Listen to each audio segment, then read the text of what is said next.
Senhor. Algo tem se perdido na igreja brasileira. Algo tem se perdido nas pessoas. E cada vez mais nós estamos vendo que o temor do Senhor, ele está se perdendo do coração dos cristãos e da humanidade. Fala o temor ao Senhor.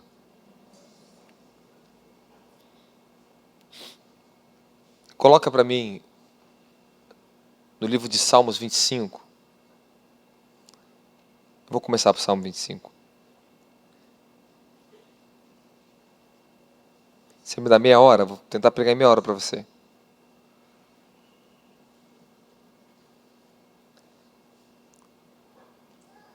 Versículo 14.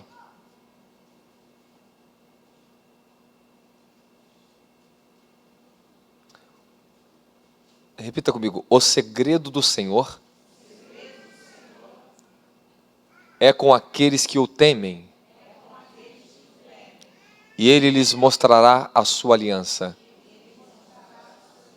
Algumas traduções estão que Ele revelará a sua aliança. Fala, esse é o segredo que pode mudar minha vida por completo. O temor do Senhor. Eu quero dizer para você que o temor de Deus, ele vai além de simplesmente uma disponibilidade sua em dizer que teme, simplesmente ter algum tipo de medo de Deus. Você não tem medo de Deus como você tem medo do escuro, de um assassino, da fome. Isso não pertence ao temor de Deus. O temor de Deus, ele não emite esse tipo de medo. O temor de Deus, ele emite um tremor dentro da alma. Uma sensação de impotência. Não sensação de medo. Então nós temos que... Apóstolo Paulo diz em Filipenses para nós andarmos em temor e tremor. Tremor. O temor de Deus, ele tem níveis, tem formas de se manifestar na nossa vida. E formas de se revelar na nossa vida. Assim como as outras virtudes, que é o amor, mansidão, temperança, várias outras virtudes do Espírito se desenvolvem, o temor também se desenvolve na nossa vida. Só que eu quero falar para você que o grande segredo é o temor. A chave, o ponto-chave na sua vida é temer a Deus. Tudo que a Bíblia te ensina, do início ao fim, é que você tema a Deus e guarde os seus mandamentos. Coloca no último capítulo para mim de Eclesiastes, se eu não me engano, é o 9. Coloca para mim rapidinho. No último versículo, deixa eu abrir aqui. Deixa eu ver onde eu estou, deixa eu me achar. Pronto. Ok.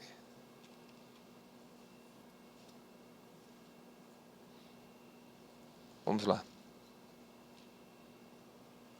Deixa eu só abrir aqui na minha Bíblia, só para deixar mais claro aqui. É o capítulo 12, perdoe, eu falei o 9, o último 12. Eclesiastes 12.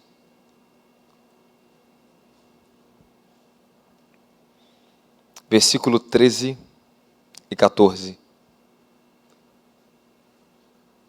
De tudo o que se tem ouvido, o fim é temer a Deus e guardar os seus mandamentos, porque isso é o dever de todo o homem. Eu quero ressaltar para vocês que quando foi escrito Eclesiastes, não existia nem salvação para a humanidade ainda. Jesus não tinha nem vindo na terra. Mas o temor do Senhor era a proteção para os homens na terra, e sempre será.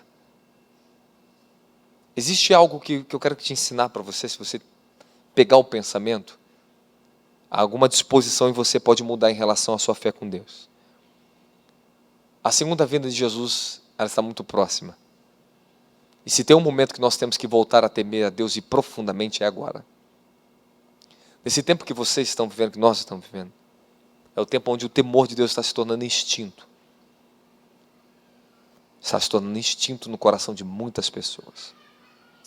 Você não consegue amar a Deus se você não temer a Deus. O amor, ele tem tudo a ver com temor, E o temor tem tudo a ver com o amor. Você lembra quando você era mais jovenzinho, teu pai falava com você, tu tremia? O respeito que você tinha para o teu pai? Você lembra disso? Sempre quando ele pegava a vara para você, ou tua mãe falava com você forte, ou um adulto falava com você, você não tremia? Aí você não deixava de amar, correto? O amor que você tinha para o seu pai. Ao mesmo tempo você tinha um temor para o seu pai, para sua mãe, ou para aquele que te criou, sua avó, ou aquela tia que pegava firme com você. É isso. Às vezes, minha filha tem 2 anos de idade. Quando eu falo um pouco grosso com ela, Noemi, ela para assim na hora. O que você está fazendo? Ela abaixa a cabeça e vai chorar. Eu falei, minha filha, não precisa disso. Aí me quebranto. Por que você fez isso? Aí já dou amor. Por que existe o temor? Repita comigo, por que existe o temor? Alguém tem alguma resposta para isso? Então vou te dar uma só resposta, que é o suficiente para você aqui essa noite, entre todas as outras coisas que eu queria te ensinar. Mas eu acho que eu vou só até a metade, pelo menos. O temor existe para impor limites na sua vida. É por isso que existe o temor. Pessoas que dizem que amam a Deus, mas não temem a Deus, elas não têm limites. Fala, o temor é um limitador que bloqueia as nossas iniquidades. Se você passa um limite na sua vida de algo que não era para você fazer, e você continua na iniquidade, os seus limites vão se perdendo, você vai perdendo o senso da sua consciência, vai enfraquecendo. Nós começamos a perder o temor e a força que existe dentro da consciência criada pelo próprio Deus. Paulo diz que os homens vão negligenciar sua própria consciência, terão a consciência cauterizada nos últimos dias da terra. Que os homens irão de mal a pior, em 2 Timóteo capítulo 3. Em 1 Timóteo capítulo 4, Paulo diz que os homens, por ser amantes de si mesmos nos últimos dias, terão a consciência cauterizada. Repita comigo. Quanto mais o homem se torna apaixonado pela sua carne, pelos seus desejos, mais ele perde o temor a Deus. Justamente. O temor de Deus, ele é uma disciplina que você recebe. É uma revelação que você recebe. É uma instrução que você recebe. O temor de Deus, ele pode aumentar agora em você simplesmente porque eu vou te falar disso. E algo começa a despertar. Existe uma graça no livro de Isaías capítulo 11, no versículo 2, que fala sobre os 7 Espíritos de Deus. As 7 dimensões que Deus se revela para dentro do ser humano. As 7 graças, eu posso falar assim para vocês, que estava sobre Jesus. E uma delas era o espírito do temor. E diz, e ele se deleitará na santidade ao Senhor. Escute, meus filhos. Escute o que eu vou te falar. Você só pode conhecer a santidade do Senhor se você buscar o seu temor. Você começa buscando temor e depois você entra na dimensão da santidade. Quando Deus começa a se revelar a você porque você está temendo a Ele, respeitando a Ele, Ele começa a mostrar a sua santidade para você. É desse ponto em diante que começa o processo de transformação da sua natureza terrena. A santidade do Altíssimo começa a ser revelada para você. Não existe nenhum outro atributo do Altíssimo que mais glorifique, que reflita quem Ele é, a não ser a sua santidade. Os anjos que vê Ele, estão lá diante do trono. A Bíblia diz, no livro de Isaías, quando se abriu os céus para Isaías, que os anjos clamam dia e noite que Ele é santo, santo, santo. É o Senhor dos exércitos. Amém, amém? Em Apocalipse tem o canto dos anjos, o cântico dos anjos que canta que ele é santo. O que é ser santo? É ser apartado da sua natureza terrena, das suas iniquidades, dos desejos da natureza terrena corrompidos. Melhor assim. Escute o que eu vou falar para vocês. Por que há uma necessidade de a igreja restaurar o temor na igreja? Porque Jesus ele não volta para uma igreja que não tem temor a Ele. Ele não voltará para uma igreja que não deseja Ele. Tem uma palavra profética no livro de Atos, se não me engano, capítulo 3, que diz que é necessário que Jesus Cristo permaneça no céu, até que todas as coisas sejam restauradas. Nós, como igreja, estamos esperando a restauração dos últimos dias, que a Bíblia diz. Que nos últimos tempos haveria o derramar do Espírito Santo sobre toda a carne. Existem outras palavras proféticas no livro de Zacarias, que diz que Deus derramará sobre a nação de Israel o espírito de clamor, de súplica e de adoração.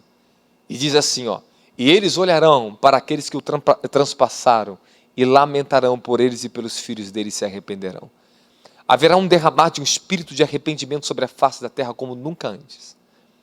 Mas antes que chegue esse derramar do espírito de arrependimento dos últimos dias, que será a última intervenção do Altíssimo pela salvação sua, que está me ouvindo aqui, pela salvação de muitas multidões e almas em todo o globo terrestre, o Senhor primeiro irá trabalhar e tratar com a igreja dele chamada sua noiva. Haverá uma santificação, uma volta àquilo que a igreja perdeu. Por isso que Deus me chamou nessa condição de ministério de restauração. É por isso que Deus tem trabalhado aqui dentro tão profundamente com a gente. Me diga, meus irmãos, esses anos que nós estamos aqui dentro, se não fosse algo tão intenso, será que você estaria aqui em condição de santidade sentado e me olhando? Será que você estaria aqui dentro? Quantos pecados você já se livrou na sua vida esses últimos 2 anos que você está comigo, esse último ano? Quantos pecados caíram por terra da sua vida? Observe as mudanças que mudou em você. Olha quantas coisas mudaram na sua vida, no seu caráter. Sabe por quê? Fala por quê? Porque o temor do Senhor foi sendo revelado para vocês aqui. Porque o espírito do temor de Deus, ele repousa sobre esse ministério. Bom, temer Deus não é uma coisa fácil. Mas existe uma chave dentro do temor que eu quero te ensinar, que vai ajudar você a ser santificado no temor e conseguir graça e misericórdia diante dele para você receber o dom do Espírito Santo na sua vida. Escute o que eu vou falar para você. A verdade sobre a segunda vinda de Cristo, ela tem que produzir na sua vida uma expectativa. Ela tem que produzir na sua vida um senso de temor. Quando nós falamos da vinda, na segunda volta de Jesus, que está breve agora, que está mais próxima do que nunca, infelizmente, a igreja ela não tem dado atenção a isso. Quanto mais perto se torna o retorno de Cristo, mais longe os cristãos estão se tornando de Cristo, desta realidade. Fala, a salvação. Fala, ela é um milagre. E eu preciso desse milagre.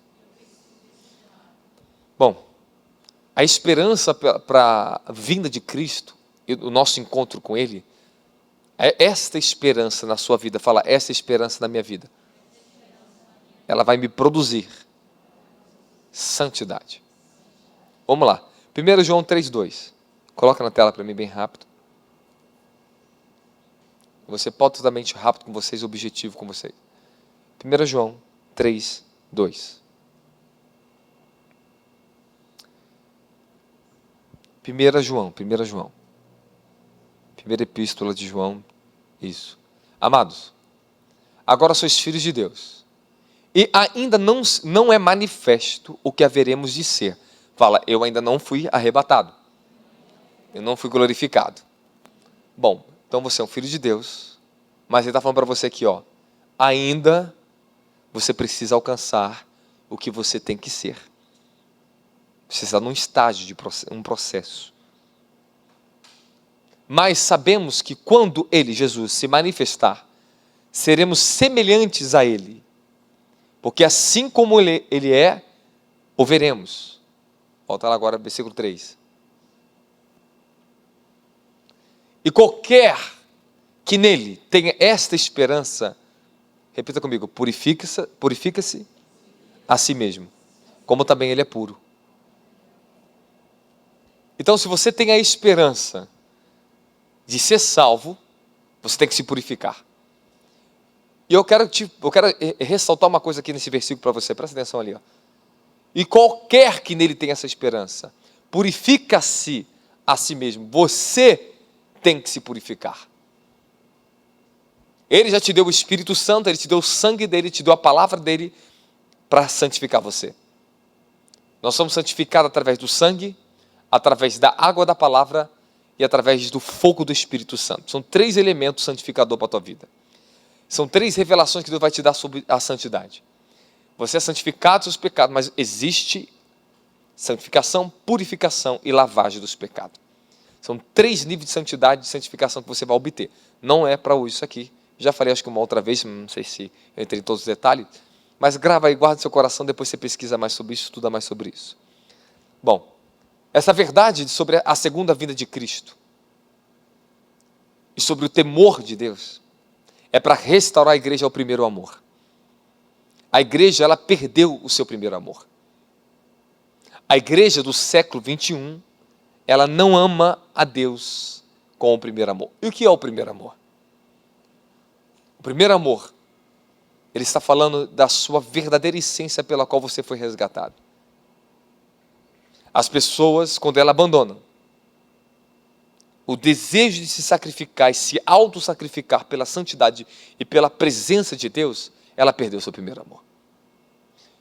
Sabe aqueles sacrifícios que você fazia para orar, para estar com Deus, para ler a Bíblia e você não faz mais? É porque você deixou esfriar o seu amor por Jesus Cristo. Você tem que entender que o primeiro amor é uma condição de estado do seu coração. Você, quando deseja amar Ele ardentemente, você restaura isso na sua vida. Hoje, as pessoas não amam mais a Deus. Algumas pessoas querem um romance com Deus. Elas querem alguma coisa de Deus. Mas amor a Deus é sinônimo de entrega total a Deus. Fala, se eu amo, eu me entrego. Sabe, você que diz que ama seu marido, sua esposa, que encontrou o seu futuro marido da sua vida, está apaixonado, que você ama, você se entrega. Se você não se entrega, então significa que você precisa de mais quebrantamento na sua vida. Eu queria entrar em detalhes, mas nós temos que correr. Bom, próximo ponto. Nós precisamos restaurar o temor do Senhor.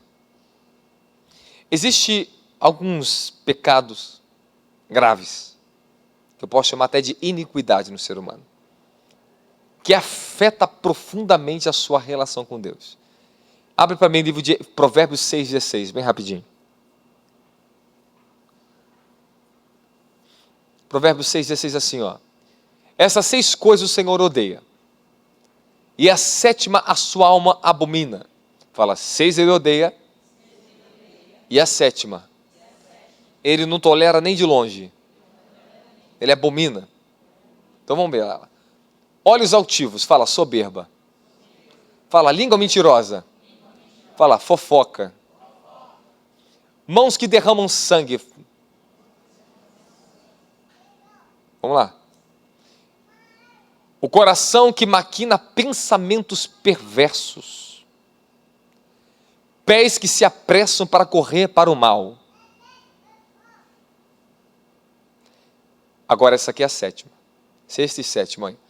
A testemunha falsa que profere mentiras. Fala, caluniadores. E, eus que semeia contenda entre os irmãos. Está aqui, o que Deus mais abomina.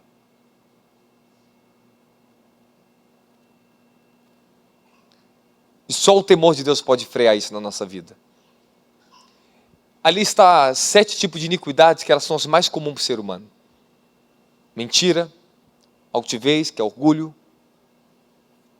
calúnia, difamação, promover divisão entre as pessoas, colocar uma pessoa contra a outra.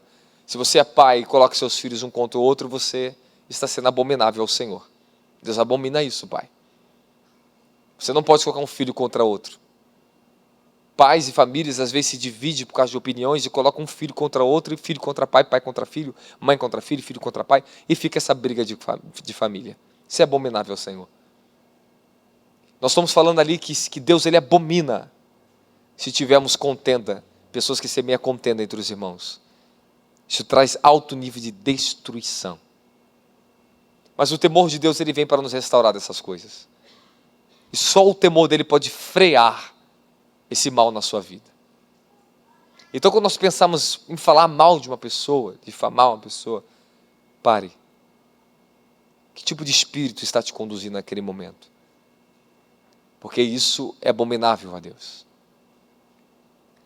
Mas por que eu abri esse texto? Porque eu quero falar duas coisas para vocês. O temor de Deus é um tremor santo gerado dentro do nosso coração.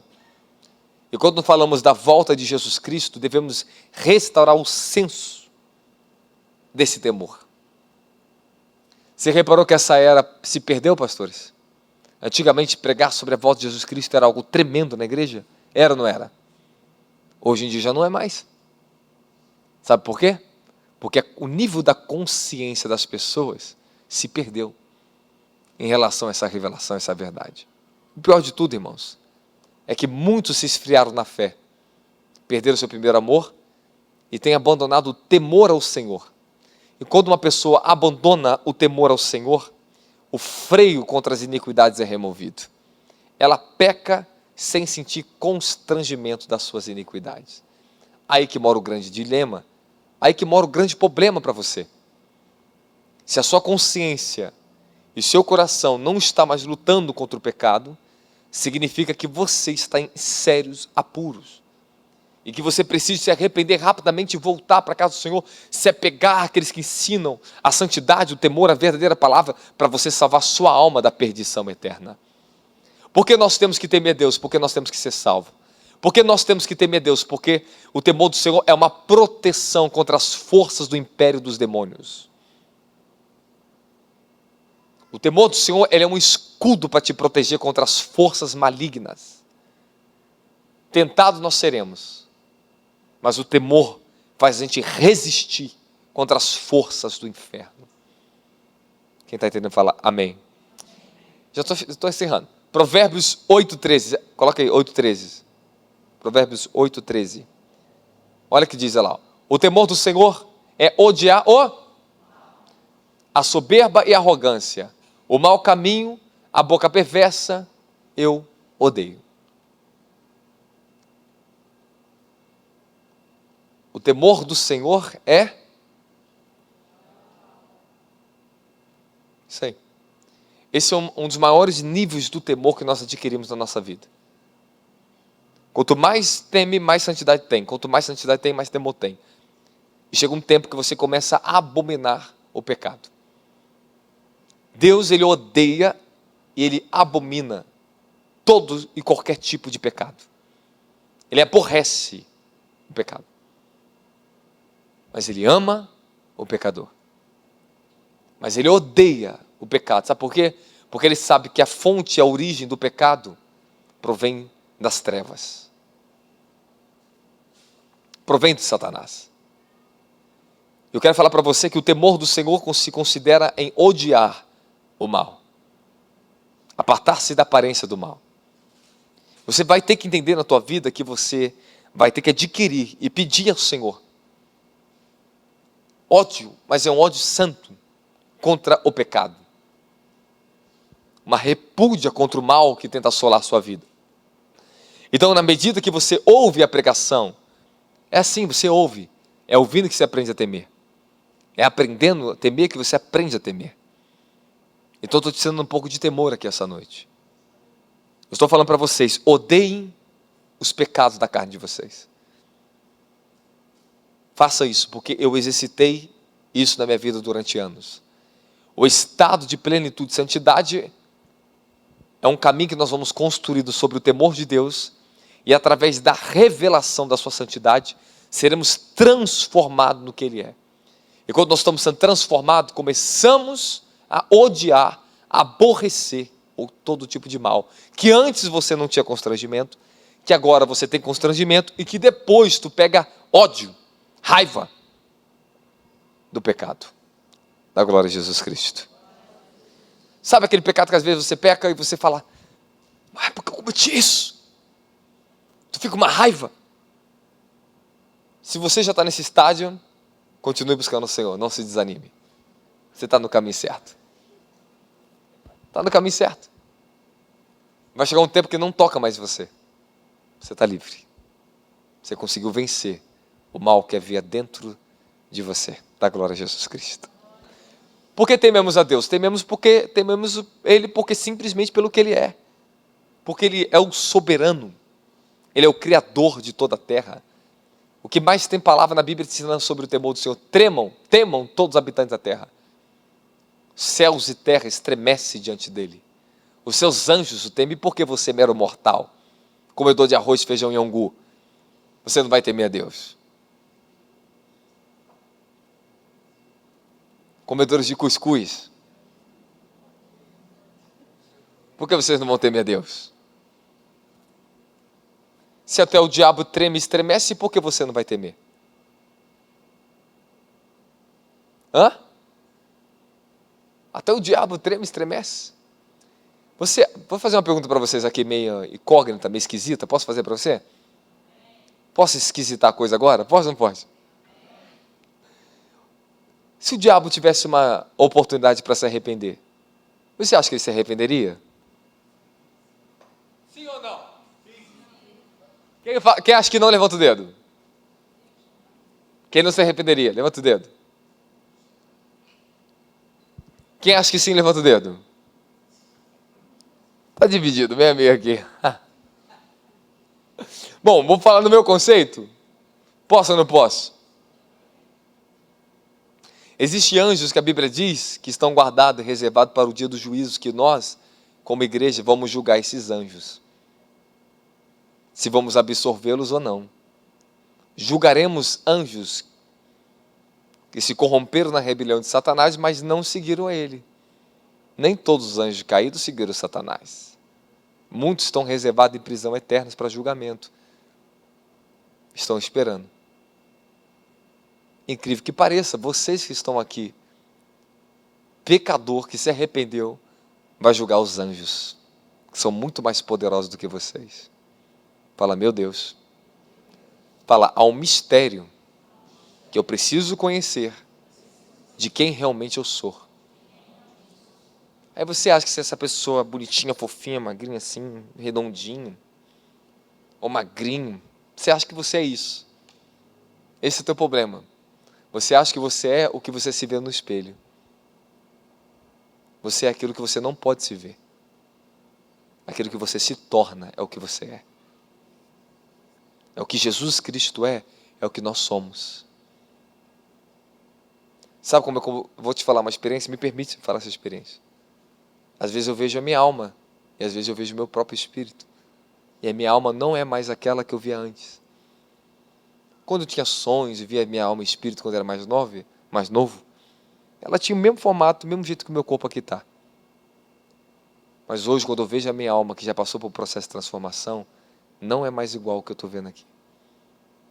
É outra coisa. É uma alma muito mais forte e santa. Quando eu vejo meu espírito, não tem nada a ver com isso aqui. Quem você realmente é?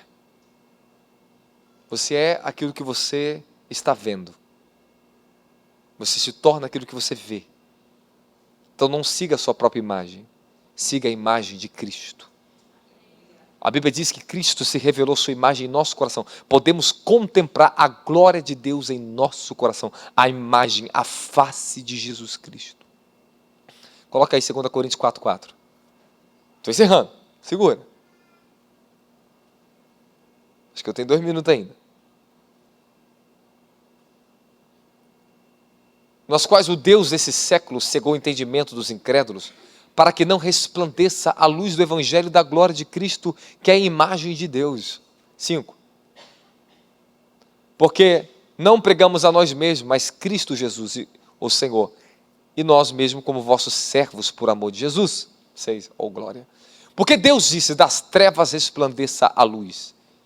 é quem resplandeceu em nossos corações para a iluminação do conhecimento da glória de Deus na face de Jesus Cristo. Olha o 7 agora.